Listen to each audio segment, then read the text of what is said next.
That's fine. Okay.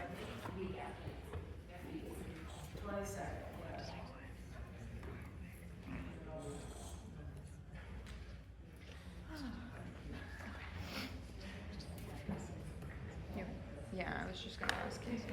Okay. I'll email you soon and just see whenever you're available for us to. Oh, sure. Yeah. Thank you so much.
say would be, I really appreciate the things that you're doing musically, and I think many of them work very well. But if I were you, what I would probably do is focus less on such drastic phrasing decisions in the middle of phrases, and instead look at larger chunks that you can change characters and moods in, and play with that more.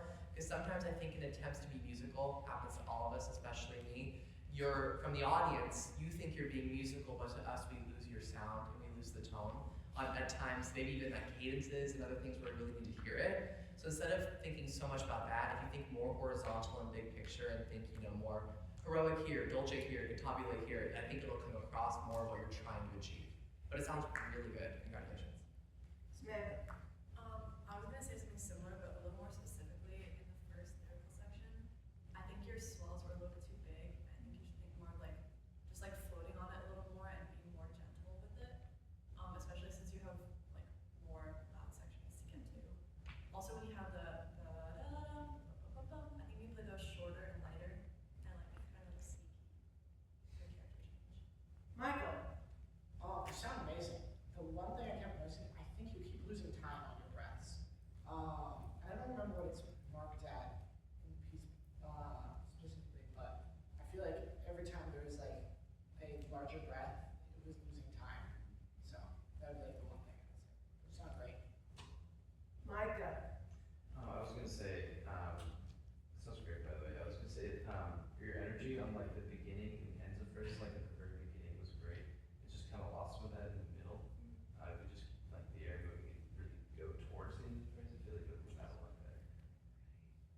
Kyle. Yeah, that's the thing about time. Just be careful on the wrong notes, especially at your maybe this month. Just something. Emmy.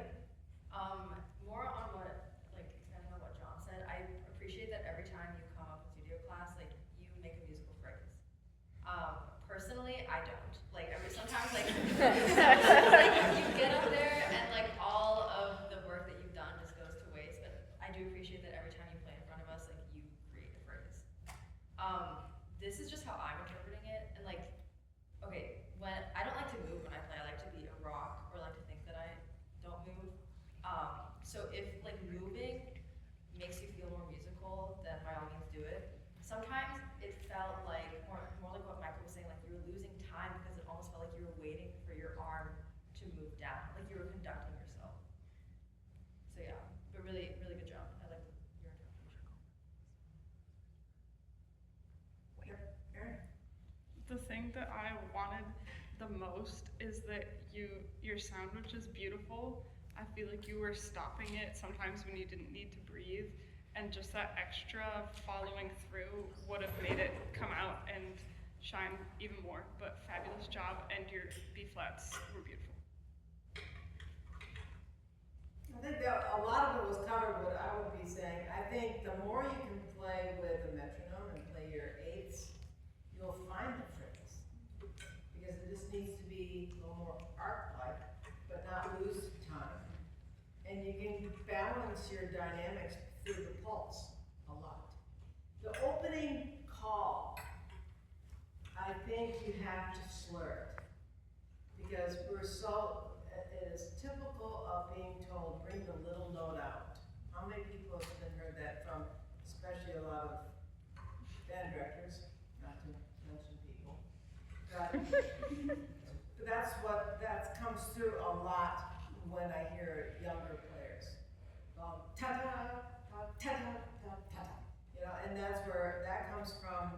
Someone saying, well, I can't hear the little note. Well, I think what happens is you decay so much on the dotted note that it's just, if you think da-da-dum, it's basically the same.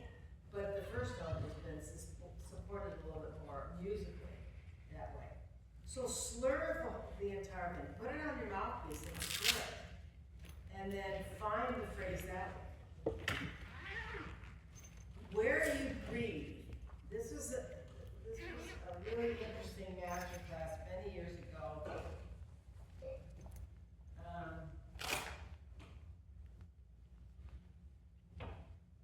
I'm not going to give the whole background.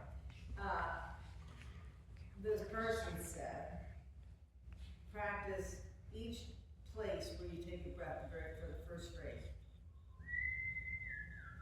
So you can go 1, 2, 3, 4, 1, 2, ba, right?